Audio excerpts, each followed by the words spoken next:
Welcome to the MPAC Zoomcast. I'm Ed Kirchdoerffer, Chief Operating Officer, Mayo Performing Arts Center. Today we're talking Taiko Project, coming to MPAC on Thursday, May 2nd for two performances, morning performances for schools and a public evening performance. Since 2000, Taiko Project has astonished audiences worldwide with their unique blend of traditional taiko and innovative aesthetics. And we're joined today by Masato Baba, the Artistic Director of the California-based Taiko Project.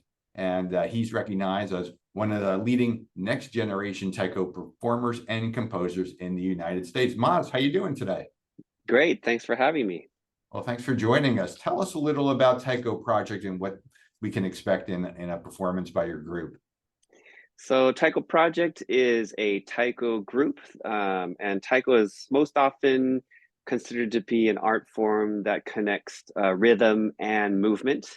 We are probably one of the leading taiko groups here in North America. And I think maybe a lot of people would associate taiko coming from Japan, but we're a Japanese American group, or Asian American group, if you will. And since we grew up here in North America, we are infusing a lot of different types of genres of music to taiko, as well as dance. One woman in our group has her natori, which is like a license to teach Japanese nihonbuyo, which is Japanese traditional dancing. So we try to infuse all these influences that we grew up watching, listening to, and also studying. So there's a deep understanding of sort of the traditional Japanese arts, as well as trying to bring in some of the new stuff. So we're not always doing what our parents do. Now, most people, when they think of taiko, they might think of kodo. Kodo's been here at the theater before. How is your group different from a traditional group like kodo? Well, everybody's looks up to kodo. So I think they are the pinnacle of what taiko can be. But you know, just as we're a younger group, so we try to infuse a lot more American influences like rock and hip hop and jazz.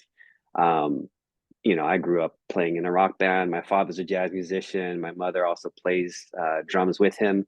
They had their own taiko group that infused some jazz influences and stuff. So I would say the difference is, they feel a lot more traditional, I would say, even though they do a lot of innovative things in their group. We try to do a little bit more on top of that, expanding, I guess, the vocabulary of what taiko can be. We use both Japanese and English vocals within the show as well. So, just trying to bridge the gap there, I suppose. Is there a theme that runs throughout the performance?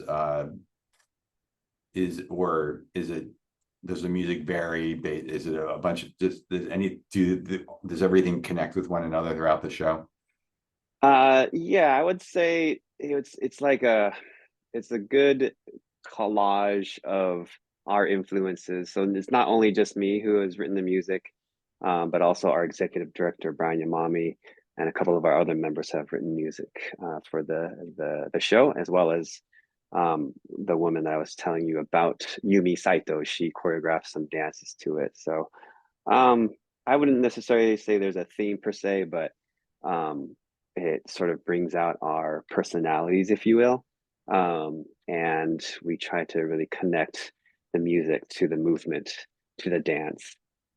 I noticed in the promo video there are a lot of female performers in this group. Is that something that's unusual for a taiko group?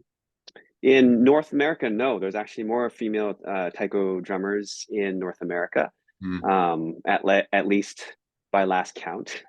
But traditionally, in Japan, only males were able to play taiko, and only recently, since the style of taiko that you see perform today, are more females are being able to play, and not just here in North America, but also in Japan.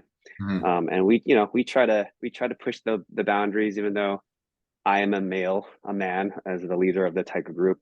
As one of the leaders of the taiko group, we try to have a good balance of both, and I think it speaks volumes to what we're trying to be, who we are, because we grew up here, and it's not all about just men taking and playing big old drums with loincloths on and stuff like that, showing our muscles, but trying to get a different side of things, and everybody's different, so it's not necessarily male or female, but we're trying to pull the personalities of the people in our group. It looks like it's a very physical performance. You have to not only be an artist, but you almost need to be an athlete as well. How much of a physical toll does that take doing a taiko performance? Well, Ed, the older I get, the more I sit back and I play my Japanese flute. But there are some times when I do have to play a little bit more. So I leave the more physical stuff to the younger people nowadays.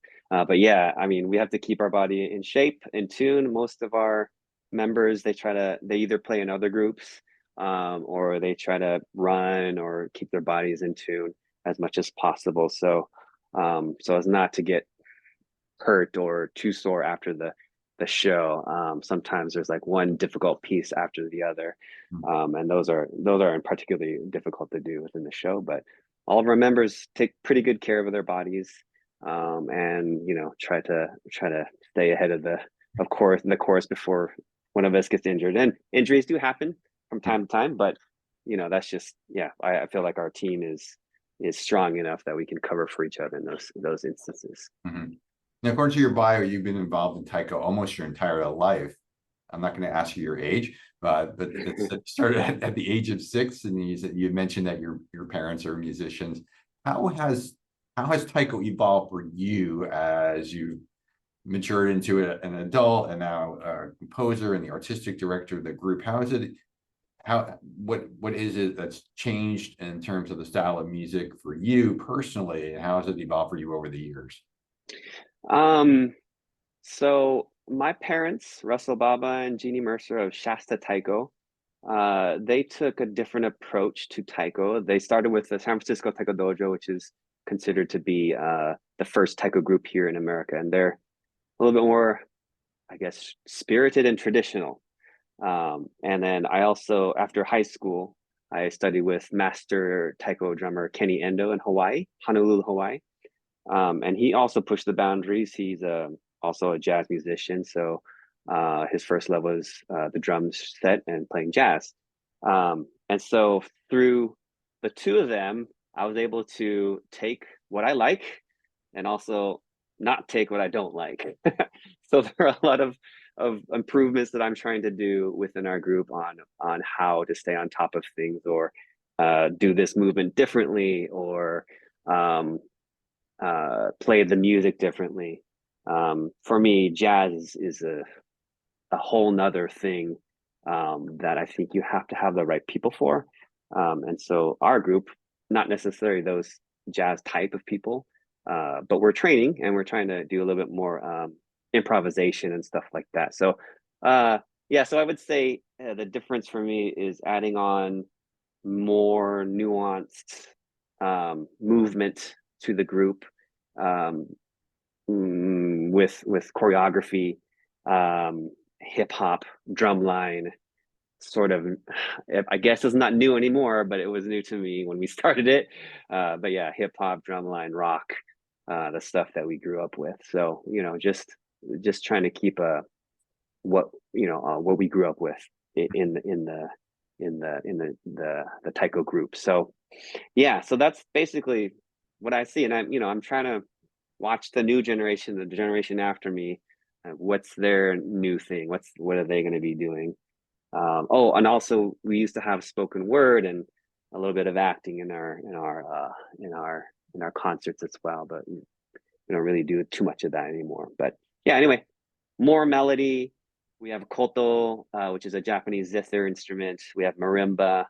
I play the Japanese flute. We have a singer. We just added electric bass to the music to get more depth. We have a udu, which is a clay pot. So I don't know, just a lot of different influences in there. We're talking with Masato Baba, the artistic director of Taiko Project, coming to MPAC on Thursday, May 2nd. Maz, what do you hope walks out of the theater after seeing your performance? What do you hope they're filled with? A lot of the times when we come out to perform, the thing that people say to me most is like, you seem like you are all friends up there and you're having a good time, like a big party on stage. And to me, that means a lot. That means I'm doing my job.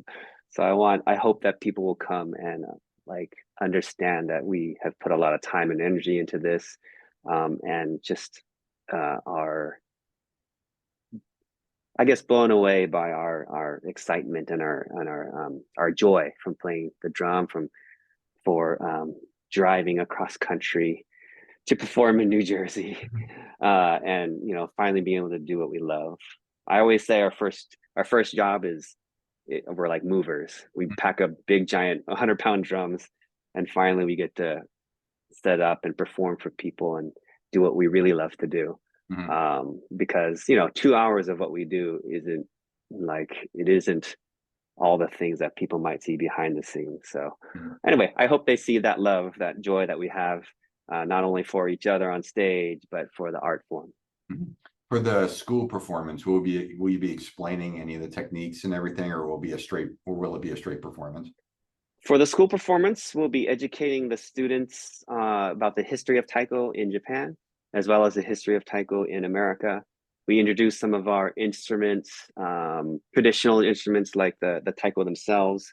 And then we also introduce more of our modern instruments like the marimba, and Japanese flutes.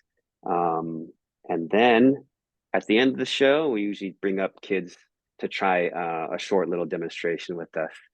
So they get to some of them will get to actually feel the power of the drums and how it resonates within their bodies. Do you have the big gun coming out, the big drum? We have our 330-pound drum coming out. We don't really usually let the kids play that drum, but they'll play the bigger 100-pound drums for sure. But yeah, we have one 330-pound one and probably another like 150-pound one, a little lighter, but has the same depth. That one's constructed out of lighter wood and ropes. Yeah. But yeah, those big drums, you'll really feel within your body, and definitely feels like thunder. Where can people find out more information about Taiko Project? We have a website, TaikoProject.org. And we also have Instagram and Facebook handles as well. So you can find us out there. There's a search engine called Google. Taiko Project, all one word. This is how you spell it, Taiko Project. So yeah, you can find us on YouTube as well. There's videos on there. And I always say taiko should be experienced live. So I hope that we can fill up the theater in New Jersey and Morristown, right? Yes. Yeah, I hope we can fill up the theater in Morristown, New Jersey, and meet the people of New Jersey, because watching a video versus experiencing the actual feeling of thunder in the theaters is a whole different experience. Well, we're looking forward to your performance on May 2nd. People can buy tickets at mayoarts.org. Tickets are available for this performance. And there's the school show's pretty much sold out, but we do have some availability. If you're a teacher out there, contact our education department. They can certainly find a way to get you in there. We're certainly happy to have you. Mas, thanks for joining us today. We will see you shortly here in Morristown. And sounds good. Great. Take care. All right. Good talking to you.